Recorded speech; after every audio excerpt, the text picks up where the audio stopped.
Hello everyone, and this is Edmon Mindaro's channel and here with another quick tutorial. At sa video ito ay tuturo po on how to update YouTube video type of ads in bulk on YT Studio. Pwede nang mag-set ng ads format upon your selections which ads would you like na mag-appear sa lahat ng video upload mo with this quick and easy method lang.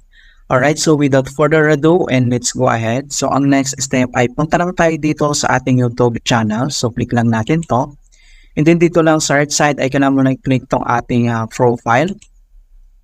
Alright, so ang susunod ay kailangan mo na select yung YouTube Studio.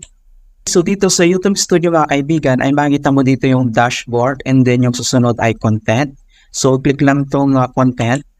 Kung paano ba tayo mag-set or i-update yung video type of ads, kung ano yung gusto nating ads na mag-a-appear sa lahat ng video upload natin ay napaka-easy lang.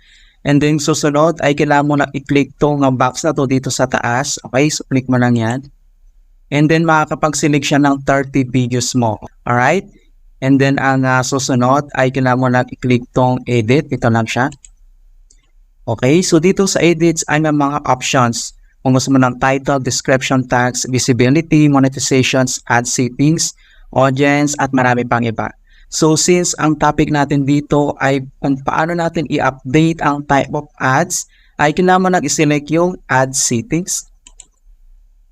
Dito sa ad settings ay kailangan mo lang i-click tong dalawang box na to, ang update type of ads in yung update locations of ads. Okay? So click mo tong update of ads. Alright?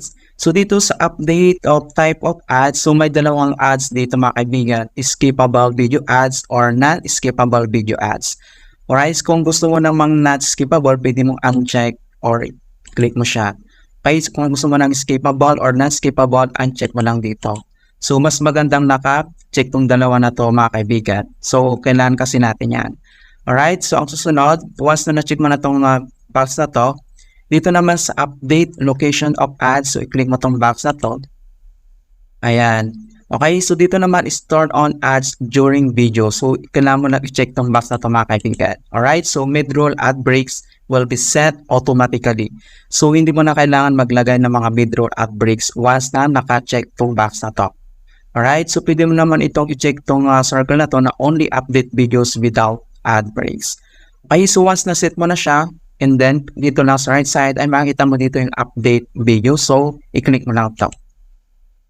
And then, are you sure? So, kailangan mo lang check tong box na to. I understand the implications of this action. And then, kailangan mo lang select tong update videos.